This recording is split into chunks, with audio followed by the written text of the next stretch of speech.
Hello, my name is Emily, as you may or may not know, and today we are going to be talking about love languages. Ooh la la, as they say, or whatever. Love languages are quite a large topic of discussion when it comes to relationships and compatibility. I'm sure that most of you have heard of the concept. The idea originates from a Baptist pastor, Gary Chapman. Gare, right? And little did Gare know the impact he would make, his impact, right? In his role as a Baptist pastor, Chapman had been counseling couples for years. It was through his observations of couples that the idea of love languages was born. He believed love languages were an intuitive and simple way to teach couples about how to tune into each other's ways of expressing love. And so he began running seminars for husbands and wives, and the popularity of his seminars grew. So the different love languages are acts of service, physical touch, quality time, gifts, words of affirmation, and Babbel. Oh wait, no, that's the sponsor for today's video. Babbel is a language learning app that helps people connect with others and experience the power of language. Whether it's through the Babbel app, live online classes, or their podcasts, you can gain guidance towards real-life conversations in another language. Babbel is one of the top language learning apps in the world, which is great for me because, believe it or not, I used to be pretty proficient at Spanish in high school. You know, I was hate to play into the Asian stereotypes, but, straight A student, right? And, I was able to write essays in Spanish. I could participate in, debates and Socratic seminars in Spanish. So I was pretty good, but no longer. Most certainly no longer, because I'd never practiced. So I feel like I have lost so much of what I've learned, but with Babbel, it is helping me relearn Spanish because it's a good skill to have, simply to know another language. And I'm around a lot of Spanish-speaking people, and I would love to be able to order at my bodega, in Spanish, because I always chicken out and I get too shy. Trying to speak with someone in a language that is not your native language can be it's almost like stage fright, right? I'm having performance anxiety. So much of speaking to someone in a different language is confidence. And I think that Babbel is really helping me with that. Babbel has been scientifically proven by researchers at Yale and other major institutions to help you start learning a language in just 3 weeks. Babbel also offers a 20-day money-back guarantee for users who don't feel like it is the right fit for them. So if you decide it's not your thing, you can just write to customer service within 20 days and you can get a full refund. Babbel will teach you very useful phrases, like hola, gracias, de nada, donde está el baño, all those things, right? Con Babbel puedo practicar español en mi casa, en un café, en todos los lugares. Babbel es una buena profesora. ¿Entiendes? Click the link below and take Babbel's quiz and save up to 60% today. And comment down below which language you want to learn and why. I want to know. And thank you to Babbel for sponsoring today's video. All right, and now back to regularly scheduled programming. Okay, I feel like knowing someone's love language can be helpful. Wow, very natural segue. But yes, I feel like love languages can be helpful to know because I want to know the ways that you can feel the most loved and cared for, right? Because believe it or not, guys, I'm quote unquote trying to get back into my dating era, which the whole crowd gasped. The gasp that I just gusped. So it can just be a good source of conversation because let's face it, there's typically gonna be awkward silences during first dates. So if there's kind of a lull in the conversation, you can just whip it out of your back pocket like it's some sort of last resort, I can't help it. The conversation's going slow. I have to pull it out. What's your love language?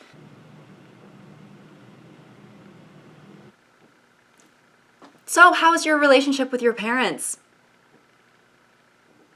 They're dead. To me. Right.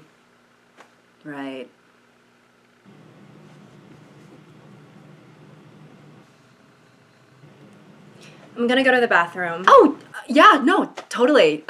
Be safe. Go piss, girl. Sorry, it's an instinct. Code red, I am calling a code red. Code red! What? Okay, she just got up to go to the bathroom. I need help! Already? It's only been 20 minutes. I didn't hire you through the dark web to judge me, okay? I hired you so that you could help guide me through this date. I mean, it's just, how did you run out of things to say already? God damn. I don't know, okay? I don't know. She just pulled out her phone in the middle of the date and started texting, and now she's— Hang on. She took out her phone and started texting and then went to the bathroom? Yes. God damn it, that was probably an SOS text to her friend. Oh, God.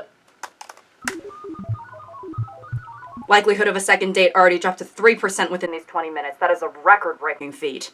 Jesus. I didn't want to have to pull out the big gun so early, but it seems like you need it. You gotta ask what her love language is. What? Her love language! Ask about her love language, goddammit! Oh, hi. That was fast. You're a quick shitter. It's really dirty in there. Or pisser. I don't know what you were doing in there. So what's your love language? That's a good question. Great. Conversation is rebooting. Baddie fumble avoid.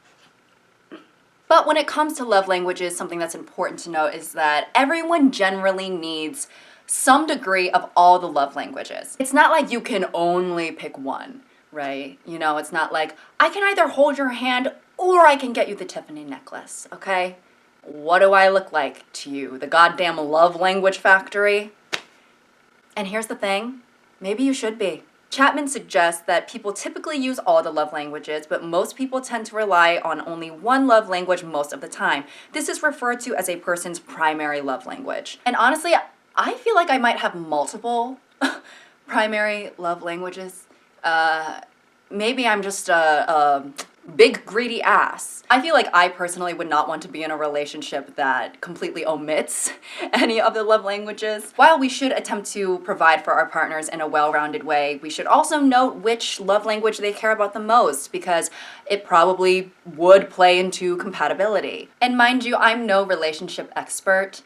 I kind of just think this is common sense. I am just a mere mortal girl with opinions that I'm sharing that a lot of you probably share. Sometimes I feel like these types of videos, like, I think it's kind of just like an echo chamber of like me just saying things that most of my audience already agrees with, you know what I mean? Some people say that my videos are video essays. I really don't think I've earned that title. I think that leans more into like education. I don't think I'm educating anyone. I think that I'm just talking, and I enjoy writing skits and being silly, as they call it, of the goose variety. Like, I don't think I ever say anything that's particularly profound. But nevertheless, to get back on the point, exactly, and this is another thing, like, I don't think video essayists, like, just yap around like this. I don't know. Maybe I'm breaking boundaries, I'm just a whole new genre. But the point is that I think if two people's primary love languages don't match up, that, you know, there needs to be a little bit of communication so that way everyone feels seen and heard and cared for. For example, if one person expresses affection through physical touch, but the other partner is not a touchy person, or if someone expresses affection through acts of service, but their partner is, you know, very independent and likes to do things themselves, these all might be points of contention. You know, like, I knew a couple where the one partner was very acts of service oriented, so they would do certain gestures or plan certain surprises and things like that, but the other partner, while those are all nice things, you know, don't like to be thrown out of their routine and would actually like stress them out, you know. So while people have a certain instinct when it comes to expressing love and affection, you also have to take a step back and think to yourself, well, is this something my partner would even want? People always say that love is about compromise and understanding, right? And I think that when you have two people who their love languages aren't necessarily matching up, compromise can come in then, right? Kind of making a little adjustments so you can better accommodate, right, and optimally care for your partner. And I'm not saying that you should just completely change yourself 180, because then that's when obviously you can have a little bit of resentment in either party, honestly. And that's not good. That's not good. I guess, you know, you just have to make sure you find that balance so more issues don't arise. So I just feel like gifts are one of my primary love languages. Yeah, I know. Do you? Yeah, I'm cognitively aware of it. Okay, well, I guess I'm just trying to say that I don't really feel cared for in that way.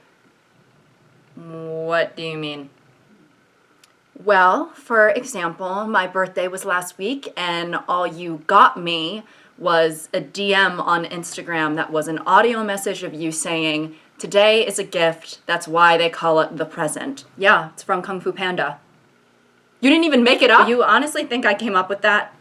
It sounds like something an isolated monk would carve into a tree and it would be found decades later. All right, whatever. My point is that I want you to make more efforts into fulfilling my... Are you on your phone right now? I just bought you Delta Airlines.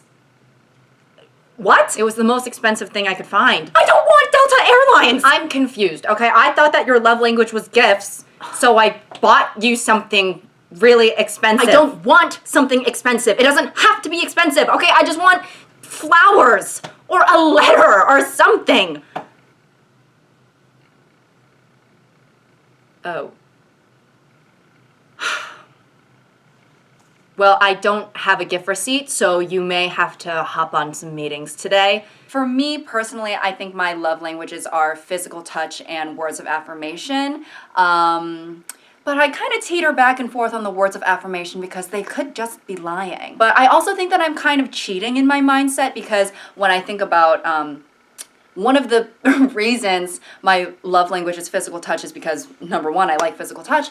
But also, I figure that if I'm getting physical touch, that means we're getting quality time. So I kind of combine them in my head because it's like, well, baby, I'm not getting the touch if we're not together in the same room, right? But I think that's a cheating mindset. I don't know. In my head, it's just like killing two birds with one stone. Killing two gays with one tote bag. But as a fellow physical touch person, I wanted to touch on some stereotypes when it comes to people with a love language of physical touch, specifically men. There's this phenomenon, an almost running joke, that all men's love language is physical touch. I saw a TikTok, this girl said, men love asking, what's your love language? So they can be like, mine's physical touch. And she's so right. People attribute this to the observation that men are simply more sex-craving creatures and are just hardwired to desire sex and all of these things compared to women, which, let's face it, that's not true. Women are also want sex, but we're just a lot better at suppressing it, and frankly, we're not quite as gross about it, I would say sometimes. Because, you know what? Some of the horniest people I know are women. Okay, I know a lot of women, and trust me, a lot of them are horny. When a man says that their love language is physical touch, I think a lot of times people just automatically assume, well, yeah, duh, yours is physical touch because you're a sex-driven maniac. When a man says that their love language is physical touch, I feel like this is how a lot of people receive that information. So, what's your love language? I think physical touch. Yo! What the fuck? Me too! Cool. So can I squeeze a tit, or what? I'm gonna read a few comments under threads discussing men's love language being physical touch. Lots of people don't really know much about what love language means. When they see all of them listed, yes, I think they're likely thinking sex when they say physical touch. They don't know what it means in the context of love languages. They're just thinking, well, yeah, I like sex, so I'll pick physical touch when presented with the options. Mine is all of them, but pretty much every profile on Hinge that talks about love languages, they put physical touch as number one. Is Hinge used to hook up? They put that to send the message that they're looking for sex. A guy told me his love language is touch. Is that his way of saying he loves me? We've been dating for 5 months. First of all, don't really see the correlation between those two things. I think if he wanted you to know he loves you, he might say it in a less roundabout way. But then someone replied, I just spat, but then someone replied, okay, first of all, he might be saying he loves you. Or he just might want sex. And don't we all? So I wanted to discuss why so many men identify their love language as being physical touch. Because sure, I guess with, it's likely that with some men, that is the case, that they just want to get, their horn honked. But I do think that it goes a little bit deeper than that. Me defending men, a rare occurrence. But for me as a woman, I am very comfortably affectionate with my friends and family, right? I hold hands with my friends, I cuddle with my friends, I link arms with my friends, I will ask them to scratch my back or give me a massage, whatever. They don't always do that last one, which is fine. And no one really thinks it's strange or looks down upon that. If they do, they haven't said anything to my face. But overall, physical affection in female friendships is quite normalized. I don't think people see, two female friends linking arms or holding hands and think that it's, you know, a threat to their femininity. However, casual physical affection in male friendships is not as normalized, and it's looked down upon depending on the men you surround yourself with. Even when I'm at social gatherings, I always notice that when girls are saying hello and goodbye, they always hug. But when guys say hello and goodbye, they like dab each other up, or if they do hug, it's like for a split second, and they do that thing where they like pound on each other's back. They hit each other on the back so hard that it's like they're trying to kill a fly or a mosquito or something. I feel like in male friendships, and obviously I'm just an observer and I, you know, hear what my straight male friends tell me. But in male friendships, there's a lack of emotional intimacy, let alone physical. I think many heterosexual adult men are devoid of physical touch in their lives because the only person they're likely getting it from is their girlfriend. You know, they don't really have it in other places in their life. Physical touch supposedly ranks higher amongst guys than it does against girls. Based on our personal experiences, I think it might come down to also just our relationships with people, our friendships with people. Females are really good at being affectionate with one another, giving each other hugs and kisses and showing that affection through their friendships, whereas guys might be a little bit more standoffish, a little bit more stoic, a little bit more like don't touch me type of thing. So when it comes around to finding a partner, I think the whole physical touch thing can feel quite new to guys and why we love it so much, essentially. But you know, like I said, I'm an outsider looking in. I've never been invited to a boys' night. I don't know what you fellas get up to. Maybe you guys are playing with each other's hair instead of playing the PS5. And if that's the case, then do carry on. But from my understanding of the straight men in my life, how you guys portray yourselves in media and such, I'm getting the sense that you guys aren't really fighting over who's gonna be the big spoon at, you know, fucking NFL night or whatever. And another thing is that men are conditioned from a very young age to not be emotionally vulnerable in the way of expressing themselves through words. It's always, you know, oh, toughen up, man up, rub some dirt on it. And it's like, my grandma just died. In terms of receiving physical touch, it's a very passive thing, right? You know, you touch my arm or you hold my hand or put your arm around me. All I have to do is let you do it and receive it. But if you give me gifts or acts of service, I have to verbally acknowledge that and express gratitude. Or if you give me words of affirmation about how you're feeling about me, that puts me in a position where I have to accept it, and then maybe there's the expectation that I'm supposed to say something vulnerable back to you. All men think that their love language is physical touch, but I think that that's just the only socially acceptable love language for a man to have. Imagine if a man come on TikTok and said, my love language is receiving gifts. The comments are going to eat him up. It's sad, but it's true, because it's really that internalized misogyny that makes us feel like men are not allowed to want gifts. If a man get on here and say, oh, my love language is acts of service, baby, it's over for you. To be emotionally vulnerable typically takes words. It takes verbal communication, which is not something that has been encouraged among men. I do think that it's changing, but men are not, historically have not been conditioned that way. And it's a very hard thing to break out of when we talk about, you know, these patriarchal systems that are put in place. And I also do understand that, you know, the whole, you know, if men suffer in silence, then why am I hearing about it so much? Or the whole thing of, well, if you are so upset about men not having a place to, like, talk about their feelings and stuff like that, it's like, well, who set that up? Yeah, who set that system up? And I completely recognize that. But I think we also have to understand that this is a very systematic thing, and it's very hard to break away from a mold that you've essentially been trapped in your entire life. I feel like if I were them, being so devoid of physical touch in most facets of my life, in a romantic situation, I wouldn't even necessarily be jumping right to sex. I would literally be like, any form of physical affection you can give me, I will greatly appreciate. So, you took that girl home from the bar last night? What happened? Oh, you know, we were on the couch watching Netflix. Okay, what show? A 5-episode docuseries about some guy who killed his whole family and ate them. Oh my god. But, you know, let's just say I got what I wanted. Oh yeah? Bro, I mean, she totally freaking caressed my cheek and slowly ran her thumb over my palm.